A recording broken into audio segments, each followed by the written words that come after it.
headlines, but during the weekend, because this is just an update of what happened. And the biggest story, obviously, is the Mashujaa Day celebrations. And various leaders came to the podium and they did have their sentiments on what was happening politically and what the country had been through. Obviously, the BBI initiative was one of the things that made it that the president and his deputy steered clear of.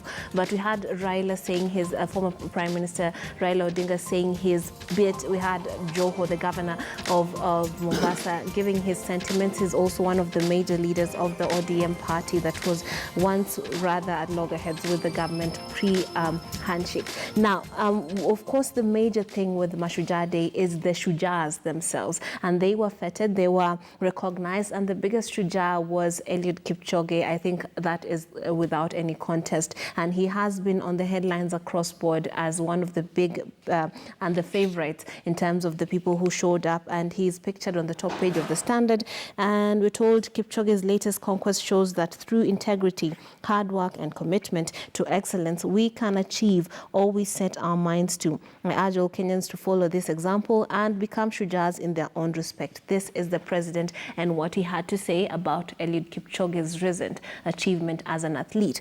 But there are many others. We have Mahmoud Abbas, the best goalkeeper in East and Central Africa. Rose Naliaka, celebrated golfer, teacher, and mentor. Washington Ngede, who's honored for championing empowerment of women and vulnerable in Kisumu County. Then we have Julius Yego, an accomplished athlete who was Javelin's world champion in 2015 and two-time All-African Games champions.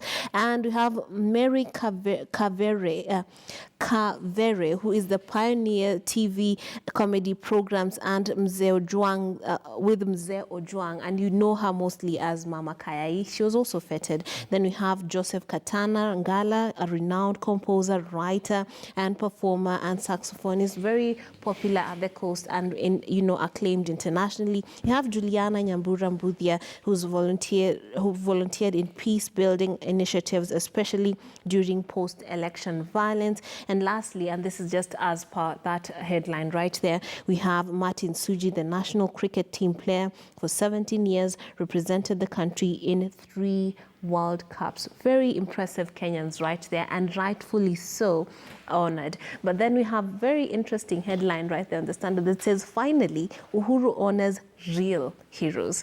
What's your take on that? I think that's the most appropriate headline in the last 20 years. Yes. Because it captures the reality, the truth. Some of these honors had been watered down so much that you shudder to see Gderiban, head of state commendation, when Professor Ngugi wa Thiong'o has no honors. Then you say the devil is really fat. You understand that? So you see some of people, it was people working in government, either bringing in their relatives, their girlfriends, their boyfriends, their relatives, or they give it to themselves. I've seen people who walk around and it's the head of state commendation, MBC, and we know them because we live in this country. And there's real jokers. This standard that somebody is appointed a minister, then you are given the highest honors. Then next time you live in ignominy, or you are fired for incompetence, or you are not appointed. You just can't reconcile. Somebody was given the highest honor as a cabinet secretary, then after a year, he goes out under a cloud of dust of ignominy. Yet you are supposed to have been honored after you perform. These honors are being given basically by acquiring offices. Somebody acquire office, you are given. You become a judge, you are given. You become a minister, you are given. Yet they should have been given as a result of distinguished service. Yes. So this time at least I remember, if you take for instance Muhammad Abbas, when we were growing, all of us were Muhammad Abbas. As you play around, you are Muhammad Abbas because he was a great goalkeeper, East and Central, for Kenya.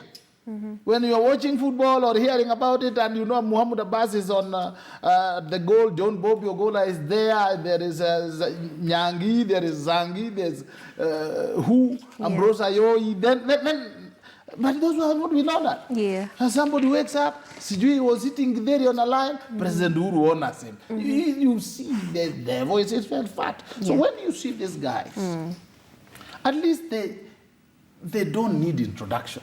You don't have to research who is who. Where do they live? Who are their contemporaries? When did they resort? Your name is mentioned, I tell you, mention Ambassador, I tell you, yeah. I heard about him, and he was a real hero. You mentioned Mama Kaya. We say, yeah. You don't have to talk about it. You talk about Diego. Yes. We say, great. You talk about Bishop Bongo Nyongede. Comes from Kisumu. He's a church veteran person and a very good guy. You look and say, wow. But some of them, I've seen some young boys also with big honors working in state offices. And you just say the devil is real. And I would urge even those who work in government, young people, you wait until you mature up. Recently, we had senior lawyers, senior counsel applications. And many people applied. And the ones who applied have achieved very little. Some of them have achieved very little. So you wonder. You tell them, why can't you just wait? Why can't you just wait when you have done 30 years of service and then you have made various distinctions? But because people want to carry those titles around, an office does not confer bigness. It does not confer greatness. You can be hoisted to big offices, but it does not make you great. Greatness comes through output, achievement. What have you birthed? What have you given birth to? What have you bequeathed to society? Then they see it and they say, hallelujah, this one is enough. So this time I think the president was fairly advised, well advised, and he gave the right people. So even if they sneaked a few of their friends, it is okay. It was not the majority are good. So, but going forward, this is where we should go. When a list comes out and somebody is honored, I'm still looking forward to seeing Timothy Njoya honored. I'm looking forward to seeing Ngugi wa Thiong'o honored. It is good this time they honored Professor Yash Palgai. Imagine somebody like Yash Palgai. When I entered university to study law, constitutional law, you are to read his book. Yes. That's the one you read. He has done so much. He's not been honored. But you find some of these charlatans and jokers that you went to borrow some githeri and you wait, then you are honored. You know that at least. As you are waiting to vote. Yes. So this one, I think the president, you tried. Congratulations. Salute. And next time, go like this. Yes. And Kenyans will have faith in these things. I think they re-evaluated the manner in which they were selecting these people for that, honor, because some of the individuals that were feted in the last Mashujaa Day did not do very well in the public eye just months after that happened. So clearly... Because, you see, it is your friend, somebody asks you, can we honor you? Then you are honored. Yet you still have a lot of life. Yes. There are things that even if they are offered to you titles today, you say, hold on. Yes. Hold on. If today at your generation, somebody wants to honor you as the best family lady, mother or what, you say, please, wait, I have to go through these storms. And then eventually I can say this. There are others you say no to. But you see these people, they just come. So Githeri man comes, he has come from where he was. Another person comes, he has come from where they are. Somebody's been made a minister in the morning. The next celebration, you are given MBS. After 3 months, there has been a scandal in your ministry. You are signing in a hoof. And nobody asks you. You don't even relinquish the honor, making the honor a joke. Yes. Let even cabinet secretaries and PSs and all these people and people in the army be honored when they are leaving. Right. Then you're saying they have served very distinctly and therefore we honor you. That's what honor is all about. Yes. The honor ya kuanzia, when you start with it, it's a joke. Yeah, now that is what the day was all about, and the papers are full of the pomp and color that surrounded that celebration. If you missed it, you can watch it again online, or you can take a look at the papers and just see the colorful women who are dancing, and it's across the nation, not just in Mombasa. We have Governor for Kisumu, Anyang' Nyong'o, dancing with an artist from the African genre, and there's just so much more that is happening that has been captured in the dailies. But let us take a look look at what was said in the speeches in Mombasa at the Mama Ngina waterfront. And we start off with Governor Hassan Ali Joho, who had his sentiments aired as he was ushering in the other government and state leaders to come and speak. But let's start with his sentiments first. Kwenye shida sisi. I am looking at our faces here na nasema lau ingekuwa sisi ndio hayati Mzee Kenyatta, Jaramogi, hii jukwaa hili sidhani hata tungekuwa na uhuru paka leo.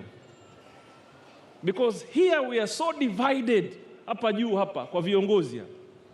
We are so divided and nobody seems to understand why. So I asked myself this morning, leo ingekuwa ati Hassan Joho ndio yapigania uhuru, William Ruto, Salimu Mvurya, Mike Sonko na wengine na shida zetu na Adan Duale, pengine paka leo tusingekuwa na uhuru. Sasa ule anaenda retirement sasa mtaja na paka leo.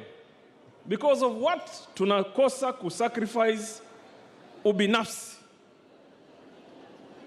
ili tusonge mbele. So your Right, and he was hailing the handshake that brought together the two major political leaders after the 2017 election, and very interesting sentiments right there. We are indeed divided.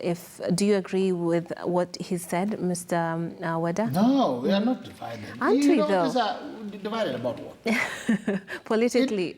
We are not supposed to be united. We are supposed to be working. Okay. We are supposed to be delivering services. We are supposed to be making policies that work. Whether Honorable Raila and Honorable Uhuru Kenyatta, my president, are eating cake together does not matter. What matters is, are we delivering services? Yes. Are things working? Is Parliament doing the correct oversight? Yes. Is the president reining in on corruption and so on? Are we having people working and delivering services? If you look at the United States of America, they are very divided. Yeah. If you look at Britain, Brexit on this side, on that side. But when it comes to looking at the fundamental issues for the country, they look at the real issues. Here, when it comes to unity, you ask yourself, what are they up to? What are they cooking? No what trust. are they planning? Yes. And when you hear, then you hear so-and-so has been given this contract to run this thing for 10 years. So-and-so is now eating this. So it is not about unity. It is about work. Honorable Raila and Honorable Mwai Kibaki were not united. They used to quarrel every day. But things were working. Things were running. Yes. It is about systems, it's about structures, it's about policies. It's not about love and taking cake together and jumping up and down. No, I really don't think there's any disunity that stops Mheshimiwa Joho from cleaning Mombasa. Yeah. There's no disunity that has stopped Governor Sonko from cleaning Nairobi. Just making Uhuru Park, just planting grass. Nobody has stopped him. Raila has not stopped him. Uhuru has not stopped him. Nyong'o has not stopped him. Weda has not stopped him. Planting grass. Just fencing off Uhuru Park certain areas and designating these as walkways. Painting. You understand that? Yes. And really, the Africans, when they are confused, they keep on saying, we need unity. Yes. I don't walk to my house and say, I need unity in this house. I say, I need delivery. Those who are in school, I need results. Mama, if you are here, we need order. Yeah. We don't want to find plates in the bedroom, on the bed. Yeah. And we find shoes in the kitchen. Order. Order, yeah. Sometimes it happens. You have quarreled, you have fought. There's chaos all over in terms of unity. But things are running. Those who are going to school are going. So when leaders stand and say, oh, we need to be united, BBI has done that. That BBI does not matter as long as people are dying in Kalenje, in Baringo because of anger. That unity does not matter as long as there is no food in Turkana. Right. So leadership telling us that we need unity. There cannot be the kind of unity they're talking about when we are talking about elections, which are contested. Anytime you contest elections, there'll be division. Yes. Even at the ward level. There's always those who supported Weda, those who supported yourself. So, But people work for a purpose, unity for a purpose, unity in the building of the nation. Right. Is that what they are saying? We could not clean Mombasa or Nairobi or Kisumu because there's disunity. That crap story, I will not buy it myself. Do you feel like it's nonsense? If you go to the universities, the professors are not united. No, but they are not in love with each other. They always fight the vice chancellor. They always fight the deputy. They are always fighting about academic things. Oh, your theory is wrong, your theory is right.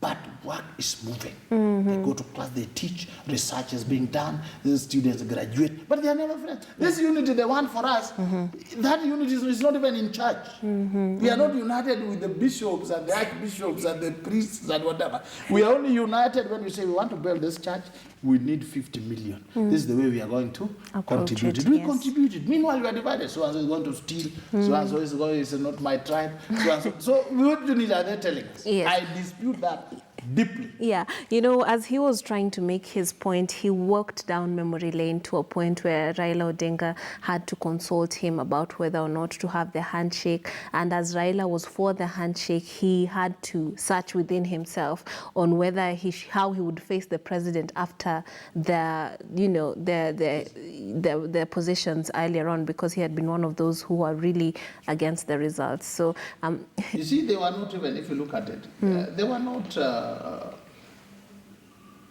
They had no disagreement with the president. Yes. You understand that? It was basically indiscipline.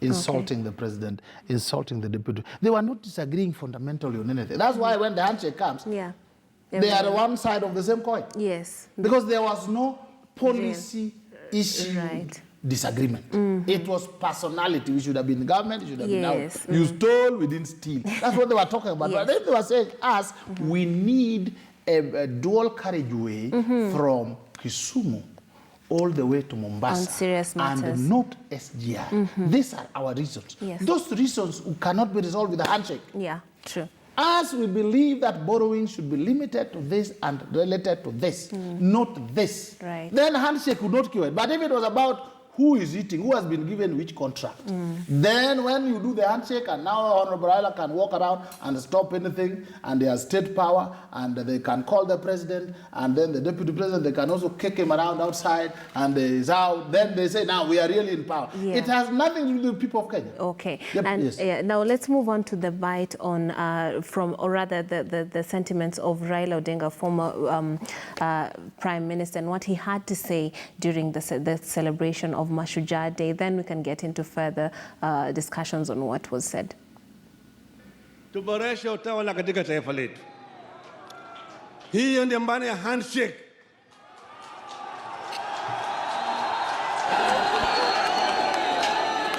Handshake ni kurudisha Kenya kwenye gurudumu ili tuweze kuunganisha Wakenya wote bila ubaguzi.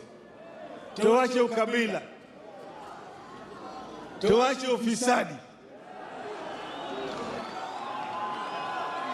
Tuache utangamano.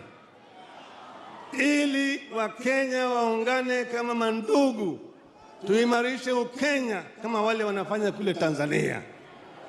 Sawa? Hiyo tunataka, kwa sababu hiyo BBI inakuja. Building bridges inakuja. Wangapi wanaunga mkono? Wangapi wanaunga mkono?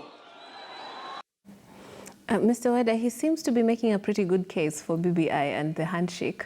I really know my leader. He's my leader. Yes. He knows how to drum up what I would call very empty, visionless rhetoric. Okay.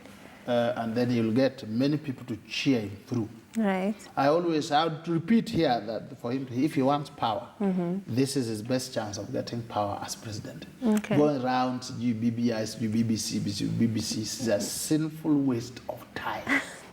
I've told you my constitutional amendment is not a priority. The handshake was an emotional action.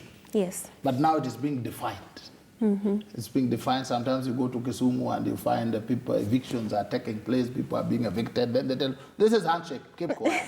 Then you have to keep quiet, even if you say no. You should have just reorganized some of these hawkers, traders, and then you put them in a corner, you clean the place. You say, keep quiet, we know you are against handshake.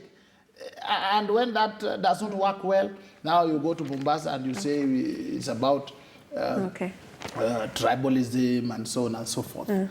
Yet the whole thing is about elections. Yeah. And it's just about elections that he disputes elections once he does not win. Yes. And the president has, like, psychologically said, okay, I concede your claims. Let's work together, allow me to finish my term without noise. And then he says, I have stopped Kelele. And then the Kelele stops and the work goes on. Yes. And now there must be something to keep them busy. What is it? BBI. Yeah. BBI, we want to make this, we make this. Our priorities are not amending the constitution. Yes. I really respect Honorable Raila, and I think if he wants to go through power, you don't have to alienate people. Okay. You don't have to fight some people. Here you unite them. We have seen in this country people who have ascended to the presidency. Kenyatta himself was made president in his absence. In his absence. Yeah. By the same people. True. Because they all had hope in him. They all had no fear in him. It was not combative. Yes, then Honorable Raila's father, the late Jaramogi, became vice president. Okay, he himself wrote a letter to Kenyatta saying, I've left you. You understand that? Moi came in. They say he could only have goats, he is a fool, he is weak, he is nothing. He was vice president for over 11 years. Yes. And then president for 24 years. Then when he was leaving, he suggested, he said, why can't we put Uhuru Muigai Kenyatta Wangina into this? Hey, Honorable Raila was, no. Yeah. Eventually, the same Raila said, Kibaki, we think we can have no problem with you. Sit there. He sat. Yes. He didn't have anybody outside fighting him. Then Uhuru's time came. Nobody could individually say, I fear Uhuru, he can do this. So even him, if he wants to get power, he need not alienate people, but rally support. People. It's just rally. He brings Ruto there, he brings President Uhuru there, he brings everybody in Park. Everybody says no. Okay. Let's just leave Jacob to try some 5 or 10 years. We see how far he can go. Absolutely. But now when you fight now, Honorable Ruto has built himself. Yes. And they will take them on the BBI. And if he defeats them, he will sweep all of them. Both of them, both the president and the deputy president, because of tact. Okay. He should be able to change. Our challenges today is not about the Katiba. Right. Yes. Now let's get the sentiments of the Deputy President William Ruto as well as the President and hear what they had to say during the Mashujaa Day celebrations. There are two most important things that we must deal with. We must deal with poverty and we must deal with unemployment. And Your Excellency, the framework you have set under the Big Four plan is actually the framework that will tackle those two major challenges to the people of Kenya. The millions of young people who today are undergoing training on skills and competencies in our technical training colleges will form the big army of young people who will drive your Big Four plan and our Vision 2030 agenda.